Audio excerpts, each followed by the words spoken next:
गया है केजरीवाल की तरफ से। आम आदमी पार्टी अपनी टूट की आशंका से भी भरी हुई है। उसके नेता अब खुलेआम इसका दावा भी कर रहे हैं। इसके लिए वो राजनीतिक मंच पर कुछ भी कह रहे हैं, लेकिन अदालतों में भी वो जी तोड़ कोशिश कर रहे हैं कि उनके नेता बाहर आए ताकि पार्टी के खिलाफ फैल रहे सेंटीमेंट को रोका जा सके और पार्टी के नुकसान को भी उससे बचाया जा सके। ये छटपटाहट आप आम आदमी पार्टी की कानूनी कार्रवाई में भी देखिए। 21 मार्च को ईडी ने केजरीवाल को हिरासत में लिया। 22 मार्च को केजरीवाल गिरफ्तारी के खिलाफ सुप्रीम कोर्ट गए, लेकिन फिर याचिका वापस ले ली और दिल्ली की राउज एवेन्यू कोर्ट का रुख किया। राउज एवेन्यू कोर्ट ने पहले 28 अप्रैल को और फिर 1 अप्रैल तक केजरीवाल की ईडी हिरासत बढ़ाई। 23 मार्च को केजरीवाल गिरफ्तारी को अवैध बताते हुए दिल्ली हाई कोर्ट पहुंच गए।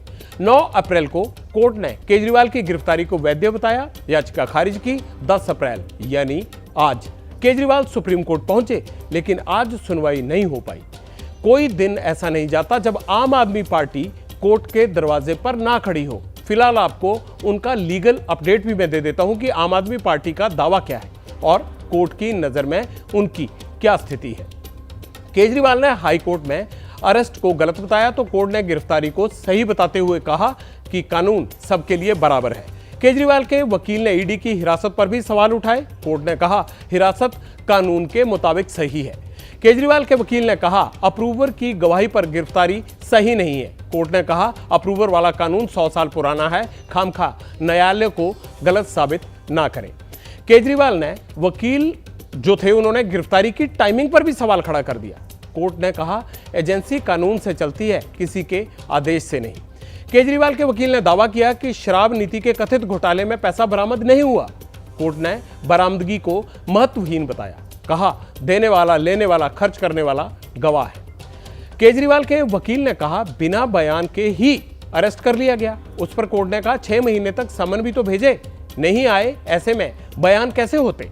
केजरीवाल के वकील ने कहा आप पॉलिटिकल पार्टी है, कंपनी नहीं। कोर्ट ने कहा सेक्शन 70 पीएमएलए एक्ट लागू है।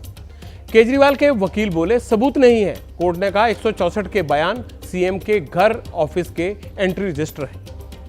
केजरीवाल के वकील ने कहा सीएम है इसलिए चुनाव से पहले राजनीति हो रही है। इस पर कोर्ट ने साफ कहा कोर्ट कानून से चलती है, राजनीति से नहीं। केजरीवाल के वकील ने दावा किया मनी लॉन्ड्रिंग में केजरीवाल का रोल नहीं है। कोर्ट ने कहा पहली नजर में ऐसा लगता है आप संयोजक की क्षमता में और व्यक्तिगत क्षमता भी है। केजरीवाल के वकील ने कहा ईडी के पास कुछ नहीं। कोर्ट ने हवाला ऑपरेटर, सर्वे वर्कर, एरिया मैनेजर के बयान का हवाला दिया। अब आम आदमी पार्टी के लिए जो सबसे बड़ी चिंता है वो ये है कि ईडी कोर्ट ने राजनीतिक दल को कंपनी मानने से मना नहीं किया है। शराब घोटाले में केजरीवाल की भूमिका आम आदमी पार्टी के संयोजक के रूप में भी है। पहले आपका मानना यह था कि पार्टी तो कंपनी नहीं है, इसलिए केजरीवाल को कुछ नहीं होगा, लेकिन अब बाजी पलट सकती है।